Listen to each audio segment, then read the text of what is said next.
Olá, estamos aqui de volta, dando continuidade então às atividades aí avaliativa da apostila número 9. Hoje a gente vai fazer a aula 4.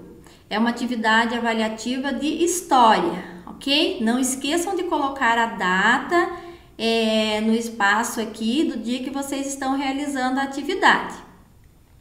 Essa avaliação de hoje de história, a gente vai falar sobre a mulher no período colonial, uma sociedade de escravizados, homens livres e senhores, direito indígena e a luta pelas terras. Então, esses conteúdos são conteúdos que a gente já estudou nas aulas anteriores e que a gente agora está fazendo assim uma revisão em forma de avaliação. Não esqueçam de tentar fazer o máximo possível dessas atividades sozinha para que o professor ou a professora de vocês possam estar avaliando os conhecimentos de vocês, tudo sobre o que vocês já aprenderam com as aulas anteriores que a gente já viu, certo?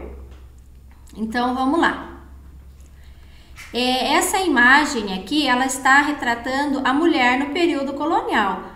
Nas outras aulas anteriores a gente já viu sobre a mulher no período colonial e a gente já observou então que na apostilinha de vocês tinha uma imagem como essa retratada aqui nessa apostila. Atividade número 1. Marque um X na alternativa correta. No processo de colonização, o que se pretendia com a vinda das mulheres europeias para a colônia portuguesa na América? Então, vamos lá. Letra A. Os portugueses queriam desfilar as belas mulheres que tinham? Letra B. Os portugueses achavam importante povoar o território com famílias com características europeias? Ou a letra C. Os portugueses queriam que suas esposas trabalhassem na colônia? Então, vocês vão observar aqui, vão ler e vão marcar a alternativa que vocês consideram qual era, então, o que pretendiam, então, os portugueses, né, com a vinda das mulheres europeias para a colônia na época da colonização aqui do Brasil. Então, vocês vão marcar uma alternativa só, aquela que vocês considerarem que seja a correta, certo? Número 2. Como eram as mulheres europeias trazidas para a América no período colonial? Eram belas, separadas, com filhos e não tinham religião? Eram órfãs, educadas em associações portuguesas que deveriam casar apenas com colonos, ter filhos e educar de acordo com a sua religião? Ou eram órfãs mal educadas que deveriam casar-se com qualquer pessoa e não praticar sua religião? É a mesma coisa, vocês vão assinalar a alternativa que vocês consideram que seja a correta, certo? Número 3. Relacione a pirâmide da sociedade colonial brasileira de acordo com a ordem correta.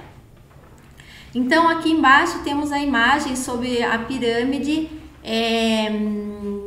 que representava a sociedade colonial brasileira naquela época. A gente já viu essa imagem em outras aulas, em apostilas anteriores, e ela demonstra aqui que lá no topo da pirâmide, então, estavam os aristocratas, os senhores de engenho. Aqui no meio da pirâmide ficavam os ferreiros, carpinteiros, capatazes, mestres do açúcar, roceiros, lavradores, artesãos e pequenos comerciantes. E lá embaixo da pirâmide ficavam então os indígenas e africanos.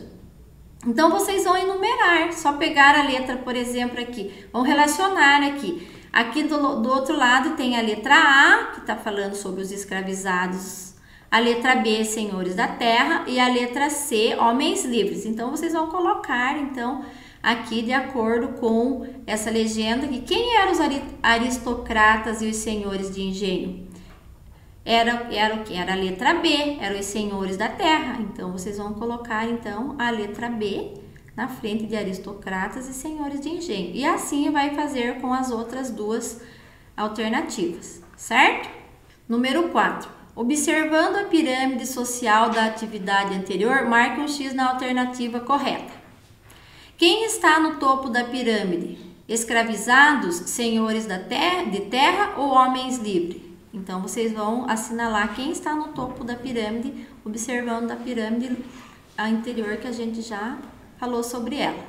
Letra B. Quem está na maior parcela da pirâmide social? Então, vocês vão ver lá. Quem está na maior parcela? São os escravizados e os senhores da terra?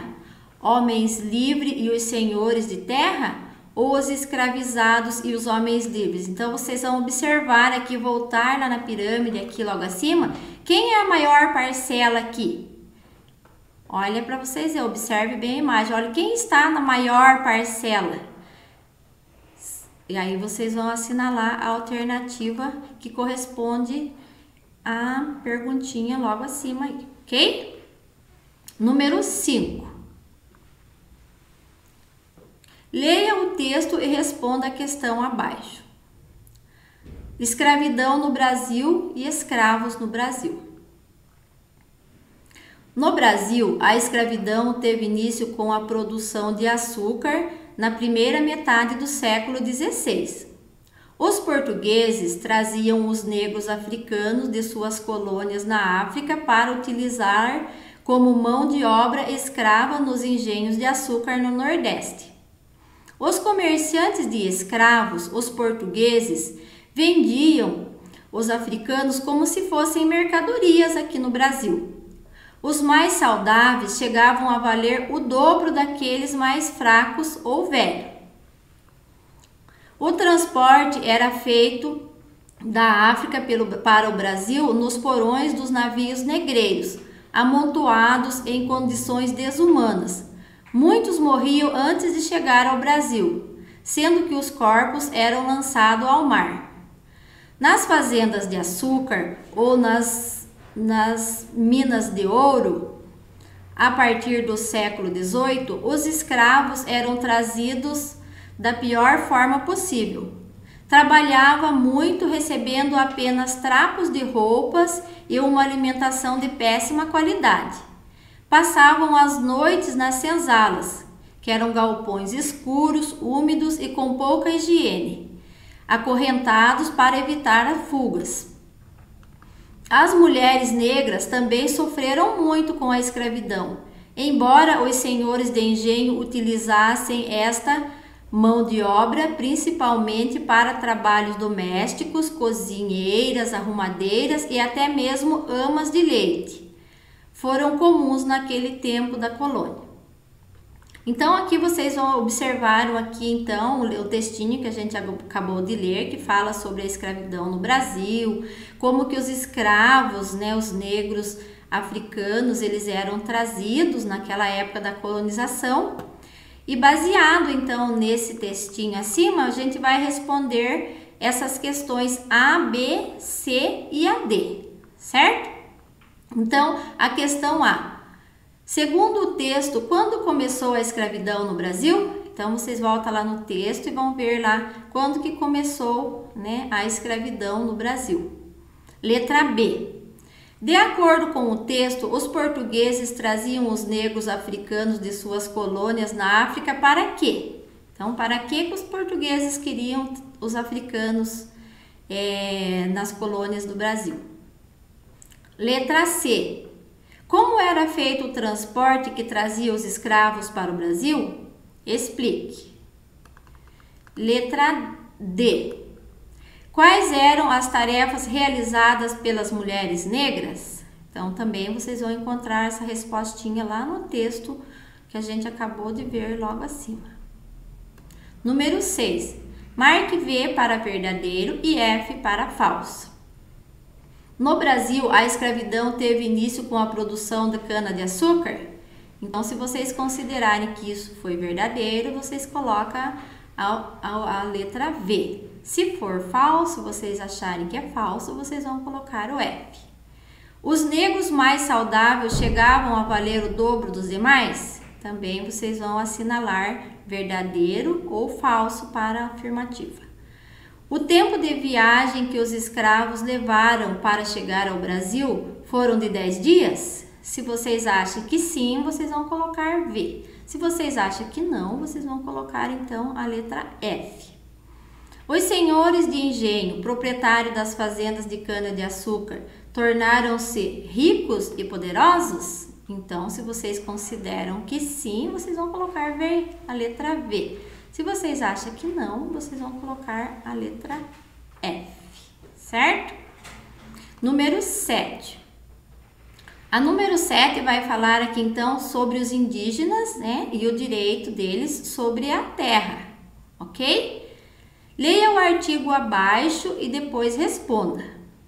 Então, o artigo 231 da Constituição, como a gente já viu na aula na apostila anterior, ele vai falar a seguinte redação: são reconhecidos aos índios e sua organização social, costumes, línguas, crenças e tradições os direitos originários sobre a terra que tradicionalmente ocupa, competindo à União demarcá-las, proteger e fazer respeitar todos os seus bens. Então, com base nesse artigo, vocês vão responder a questão abaixo, ok? Qual é o principal direito garantido aos indígenas pela Constituição Brasileira de 1988? O direito às terras que tradicionalmente ocupam?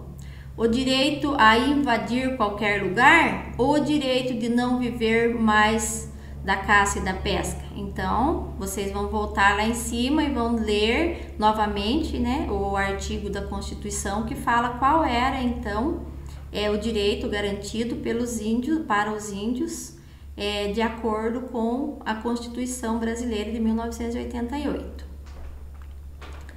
A número 8.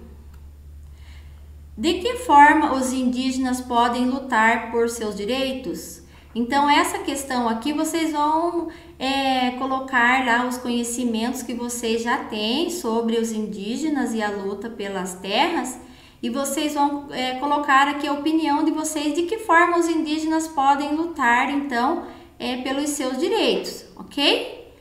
E aí vocês podem usar a internet como fonte de pesquisa, pode consultar alguém, uma pessoa mais velha, o pai, a mãe. Vocês vão usar aí os recursos que vocês têm em casa para poder responder essa questão número 8, certo? Então, essa foi a nossa atividade de hoje, espero que vocês tenham compreendido. Caso ainda reste alguma dúvida, vocês procuram o professor de vocês lá na escola onde vocês estudam, para que ele possa estar auxiliando vocês, ok? Até mais, tchau, tchau!